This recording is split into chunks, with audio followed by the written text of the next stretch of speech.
14 ka mga binuing kanding ang nakaplagang patay sa Zamboanga City. Kini human giatake matud pa og mga latagaw nga mga iro sa lugar. Ano ang report ni Chris Dapitan? May sa kanding uya. Adunay mga wala nay unod, adunay ulo na lang ang nabilin, dunay daw pinaakan sa nagkadayang parte sa lawas. Mao na kini ang kahimtang sa 14 ka mga binuhing kanding sa kilometer 55 Buena Vista sa Zamboanga City.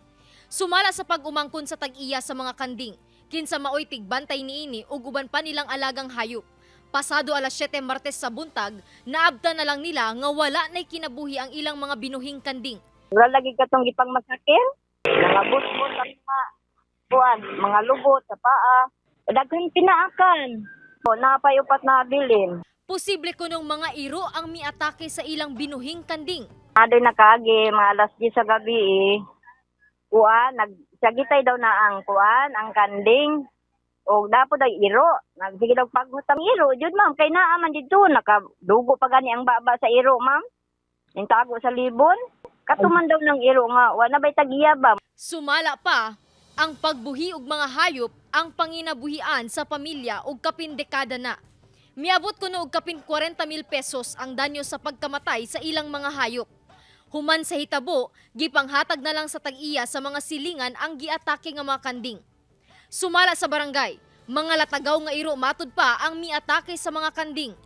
Ang initial report sa akin, ma'am, stray dogs daw. Yun daw yung mga aso na naiwan sa kampo dati, na umalis yung mga sundalo. Parang ganun ba?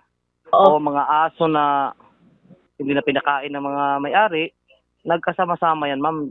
Dugang sa kapitan, nga nakahatag matud pa og kabalaka sa barangay ang maong panghitabo. Busa, makig-koordinar sila sa Office of the City Veterinarian aron dakpon ang mga latagaw nga iro. Kung po nagkabalaka po ko, ma'am, kaya basikan na yung mga iro, mo-attack po sa mga tao, sa mga bata, especially kaya di makasukol. Ang amuang ko hindi magkonta og dog catching. Tambag sab karon sa City Veterinarian's Office ngadto sa mga nanag-iya og binuhing hayop nga kung mamahimo adunay insurance ang ilang mga binuhing hayop aron mahatagan og ayuda kung ugaling adunay mahitabo sa mga hayop. Na City Veterinarian, ma'am, tan advice kami kanila, ma'am, si pwede sila man insurance nila mga animal para so kene ko sa yan happen ni WDTR. Tapan na lang sila, ma'am, kanamo na opisina, ma'am, libre lang manese, ma'am. Panserog dan sila kwanto bilog dila animal pati dila mga owner dila or ID kabar kanamo niya sila si Tadale, ma'am, kay kami si Taliban na insurance, ma'am. Ako si Chris Dapitan para sa One Mindanao.